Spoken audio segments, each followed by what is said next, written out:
Assalomu alaykum aziz tomoshabinlarim. Bugun men siz bilan juda muhim va shoshilinch xabar bilan bo'lishmoqchiman. Bu ma'lumot har birimiz uchun yoshingizdan, kasbingizdan yoki hozirgi ijtimoiy holatingizdan qat'iy nazar hayotiy ahamiyatga ega. Gap pensiya jamg'armasi va sizning kelajakdagi moliyaviy barqarorligingiz haqida ketmoqda. Vaziyat shundaki, ko'pchilik hali to'liq anglamayotgan. Lekin bugundan boshlab harakat qilishni talab qiladigan o'zgarishlar sodir bo'lmoqda. Sizning nafaqa ta'minotingizga bevosita ta'sir qiladigan muhim yangiliklar bor va agar ulardan bexabar bo'lsangiz, jiddiy muammolarga duch kelishingiz mumkin. Bu videoni oxirigacha diqqat bilan tomosha qiling. Chunki undagi har bir so'z sizning kelajagingizga daxildir. Bu videoni tomosha qilayotgan har bir kishidan hoziroq kanalimga obuna bo'lishni va shu videoga like bosishni so'rayman. Chunki bugungi ma'lumotlarning tarqalishi juda zarur. Kelajakda pensiyangizni bemalol olishni istasangiz, eshitishga tayyor bo'ling. Muammoning mohiyati shundaki, pensiya tizimi doimiy ravishda takomillashib bormoqda. Ammo ba'zi o'zgarishlar shunchalik global bo'ladiki, ular oldingi tartiblarga ko'nikkan odamlar uchun kutilmagan qiyinchiliklarni keltirib chiqarishi mumkin. Ilgari, pensiya hisoblash tizimi asosan qog'oz shaklidagi hujjatlar, mehnat daftarshalari va korxonalar tomonidan taqdim etilgan ma'lumotlarga asoslanardi. Ko'pchilikning fikricha, agar sizda mehnat daftarchangiz bo'lsa va unda barcha ish joylaringiz qayd etilgan bo'lsa, sizning pensiya masalangiz hal bo'lgan hisoblanadi. Bu fikr bugungi kunda eski va xato hisoblanadi. Bugungi kunga kelib, pensiya jamg'armasi va butun davlat tomonidan raqamli tizimga o'tish jarayoni faol olib borilmoqda.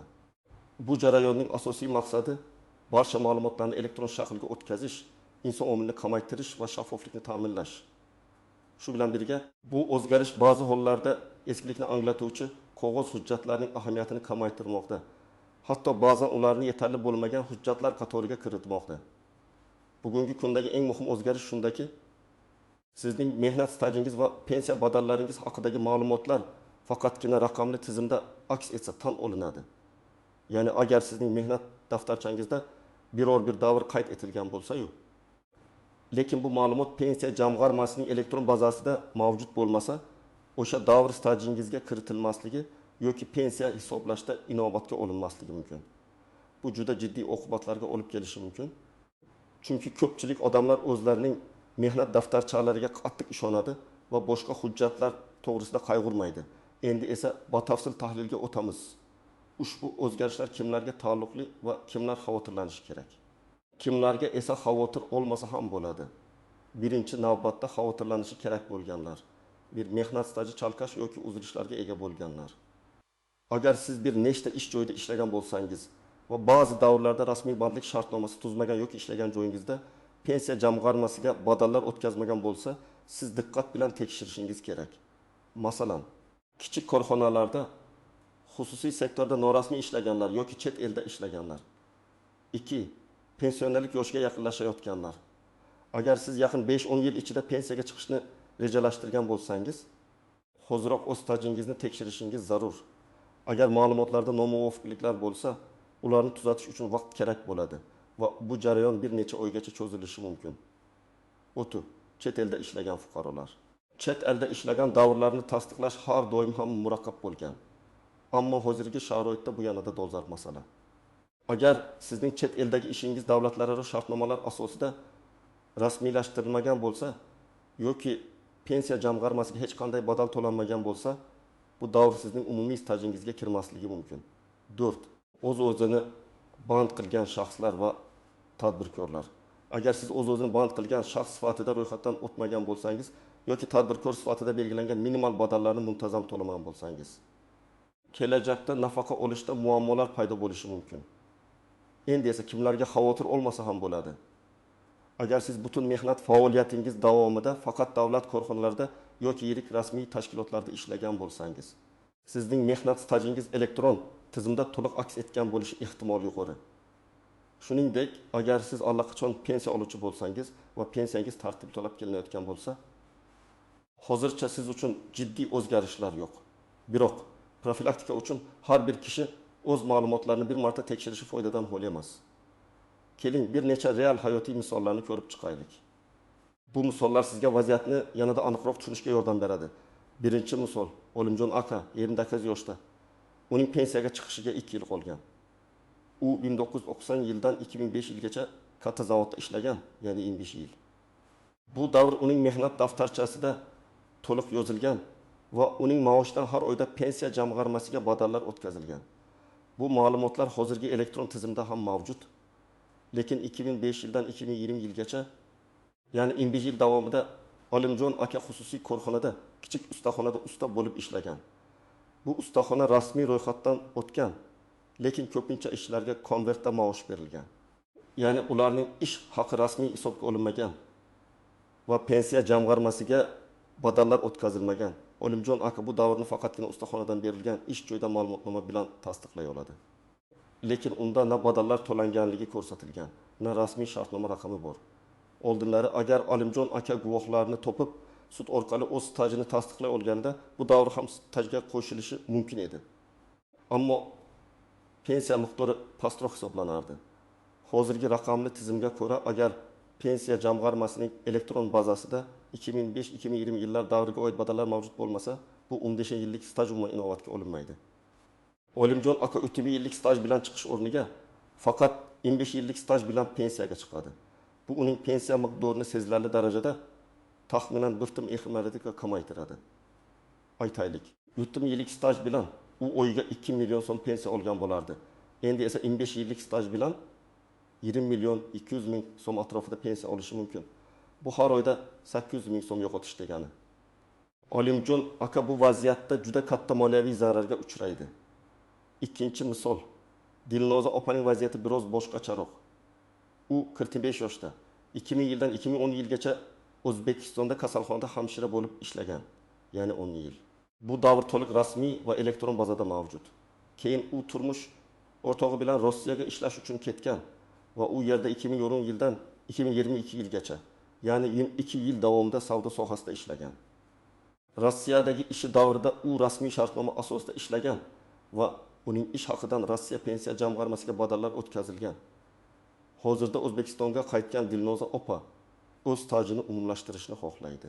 O'zbekiston va Rossiya o'rtasida pensiya ta'minoti sohasida shartnoma mavjud. Bu kelishuvga ko'ra bir mamlakatda olingan staj ikkinchisida hisobga olinishi mumkin. Ammo bu jarayon murakkab.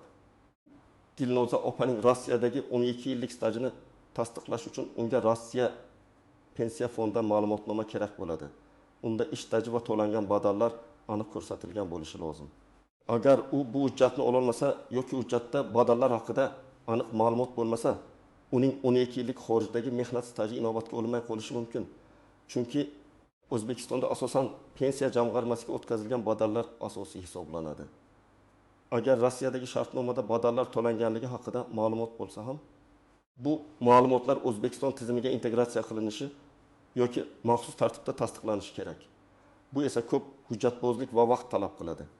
Agar u faqat 10 yillik mahalliy staji bilan pensiyaga chiqsa, Rossiyadagi tajribasi inobatga olinmasdan pensiya miqdori ancha kam bo'ladi. Uchinchi misol, yosh tadbirkor Botir 35 yoshda. Universitetni bitirgandan so'ng 5 yil davomida kichik bir firmada rasmiy ishlagan. Bu davr pensiya jamg'armasining elektron bazasida to'liq aks etgan.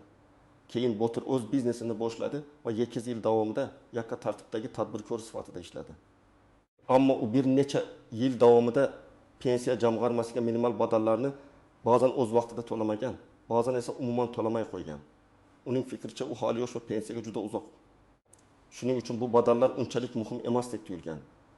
Bugungi kunda agar Botir o'zining shaxsiy kabinetini myton.com.uz orqali tekshirsa, uning tadbirkorlik davridagi stajida katta bo'shliqlar borligini ko'radi. Masalan, 8 yillik tadbirkorlik faoliyatidan atigi 3 yillik pensiya jamg'armasiga badallar to'langan holda qayd etilgan. Bu shuni anglatadiki, u kelajakda pensiyaga chiqishida kamida 5 yillik stajdan mahrum bo'ladi. Chunki u badallarni muntazam to'lamagan. Agar u pensiya yoshiga yetganida uning staji yetarli bo'lmasa, u nafaqa olish huquqiga ega bo'lmasligi yoki juda kichik miqdorda pensiya olishi mumkin. Bu kabi xavfni faqatgina oldindan bilib, hozirdan choralar ko'rish orqali bartaraf etish mumkin. Endi esa ushbu mavzuning kamroq ma'lum bo'lgan jihatlar, istisnolar, tuzoqlar va nozik jihatlarga e'tibor qaratamiz. Pensiya tizimida bir qator istisnolar mavjud. Masalan, ayrim kasb egalari, masalan, to'qon sanoati, kimyoviy ishlab chiqarish kabi og'ir va zararli sharoitlarda ishlaganlar. Shuningdek, harbiy xizmatchilar va huquq tartibot organlari xodimlari uchun maxsus pensiya ta'minoti shartlari mavjud. Ular umumiy pensiya yoshidan oldinroq pensiyaga chiqish huquqiga ega bo'lishlari mumkin. Shuningdek, nogironligi bo'lgan shaxslar, boquvchisini yo'qotgan oila a'zolari va ko'p farzandli onalar uchun ham o'ziga xos imtiyozlar va pensiya hisoblash tartiblari mavjud. Ushbu istisnolar doirasida ham yuqorida aytilganidek, badallarning muntazamligi va elektron tizimda aks etishi juda muhimdir. Agar siz shu kategoriyalarga kiradigan bo'lsangiz, o'z huquqlaringizni va ularni tasdiqlash tartibini aniqlab olishingiz shart. Tuzoqlar va ko'pchilik e'tibor bermaydigan jihatlar. Birinchidan, staj va badallar o'rtasidagi farqni tushunish kerak. Mehnat daftarchasida yozilgan ish staji bir narsa, lekin pensiya miqdori asosan ish haqingizdan o'tkazilgan badallar miqdoriga bog'liq.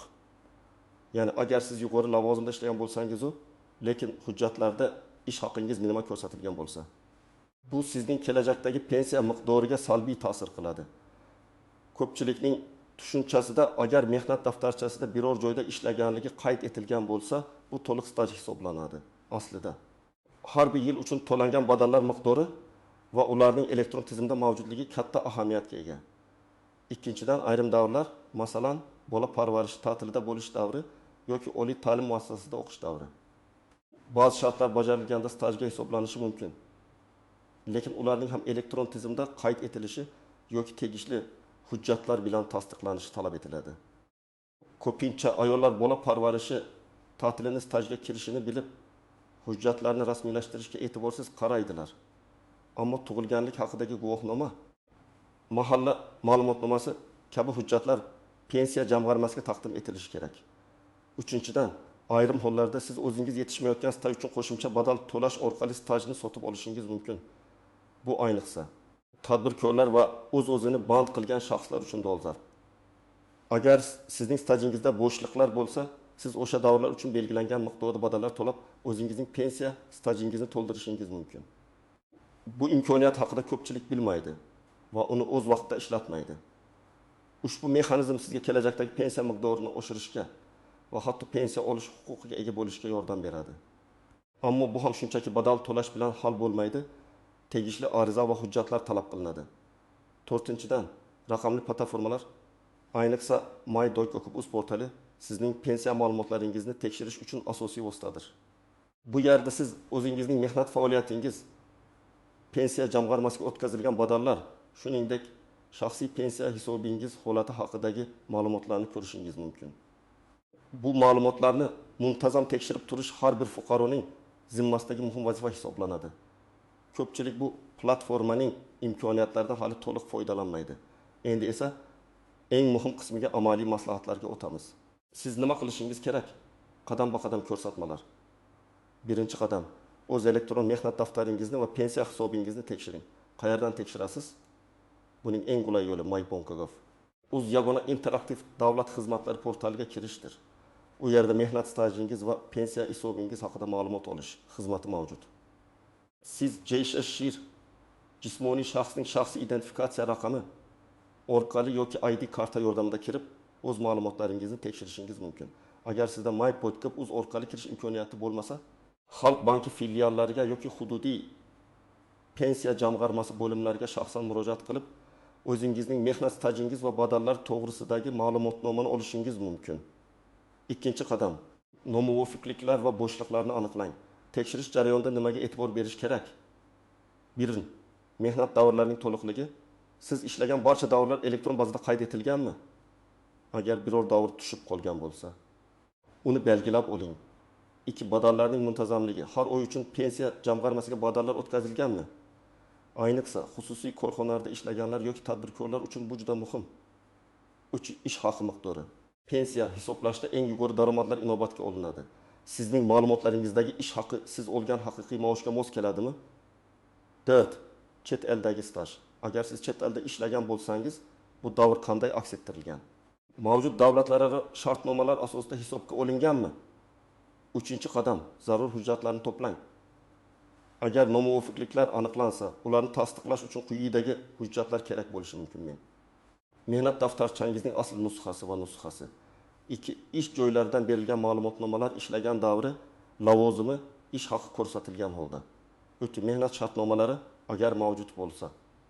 Ish haqi to'g'risidagi ma'lumotnomalar, ayniqsa badallar to'langanini tasdiqlovchi hujjatlar. 5 harbiy guvohnoma harbiy xizmatchilar uchun.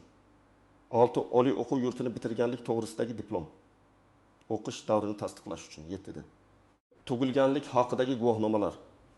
Ayollar uchun bola parvarishi davrini tasdiqlash uchun. 8 agar chet elda ishlagan bo'lsangiz, o'sha mamlakatdagi ish joyidan berilgan rasmiy ma'lumotnomalar. Ish haqi va badallar to'g'risidagi hujjatlar apostil yoki legalizatsiya qilingan bo'lishi shart.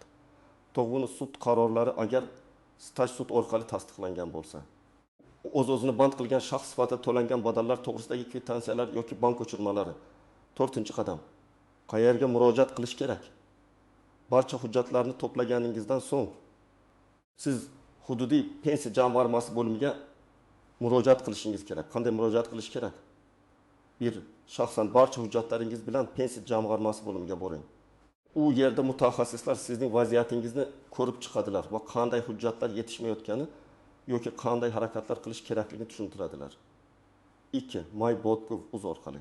Ba'zi masalalar bo'yicha onlayn murojaat qilish imkoniyati ham mavjud. Ammo stajni tasdiqlash kabi murakkabroq ishlar uchun shaxsan murojaat qilish afzalroq. 5-qadam. Ariza yoki tushuntirish xati yozing. Murojaat qilayotganda aniq va tushunarli ariza yozing. Unda quyidagilarni ko'rsating. 1. Pasport ma'lumotlari, shashir telefon raqami. Muammoning mohiyati, masalan, 1995-2000 yillardagi ish stajim elektron bazada aks etmagan yoki chet elda ishlagan 7 yillik stajimni tasdiqlashni so'rayman. 3. Muammoni tasdiqlovchi hujjatlarning ro'yxati ilovaga qilingan hujjatlar nomini aniq yozing. Sizning so'rovingiz, masalan, yuqoridagi davrlarni ish stajiga kiritishingizni so'rayman. Arizangizni 2 nusxada yozing. Bittasini pensiya jamg'armasi xodimiga topshiring va ikkinchi nusxasiga qabul qilinganligi haqida belgi va sanasini qo'ydirib oling. Bu kelajakda kerak bo'lishi mumkin. 6-qadam jarayonni kuzatib boring va natijaga erishing. Murojaatingiz ko'rib chiqilishini kuting. Odatda bu bir necha kun yoki hatto hafta davom etishi mumkin. Agar belgilangan muddatda javob kelmasa, yana murojaat qiling yoki yuqori turuvchi tashkilotlarga shikoyat yozing. Lekin shu bilan birga qat'iyatli ham bo'ling. Agar murojaatingiz pensiya jamg'armasi tomonidan rad etilsa va siz bunga rozi bo'lmasangiz, sudga murojaat qilish huquqiga egasiz. Aziz do'stlar, pensiya jamg'armasidan kelgan ushbu shoshilinch xabar shunchaki ogohlantirish emas, balki harakatga chorlovdir. Kelajakdagi pensiyang faqat sizning bugungi harakatlaringizga bog'liq. Hozirdan boshlab o'z stajingizni va pensiya jamg'armasiga o'tkazilgan badallaringizni tekshirish orqali siz nafaqat o'zingizning kelajagingizni moliyaviy jihatdan himoyalaysiz, balki davlat pensiya tizimining shaffofligi va adolatli ishlashiga ham o'z hissangizni qo'shasiz. Unutmang, sizning pensiya huquqlaringizni himoya qilish bu sizning shaxsiy mas'uliyatingizdir. Bu videodagi ma'lumotlar siz uchun foydali bo'ldi degan umiddaman. O'z fikrlaringizni, savollaringizni va tajribalaringizni izohlarda yozib qoldiring. Bu boshqa tomoshabinlar uchun ham juda foydali bo'lishi mumkin. Videoga like bosing va kanalimga obuna bo'lishni unutmang.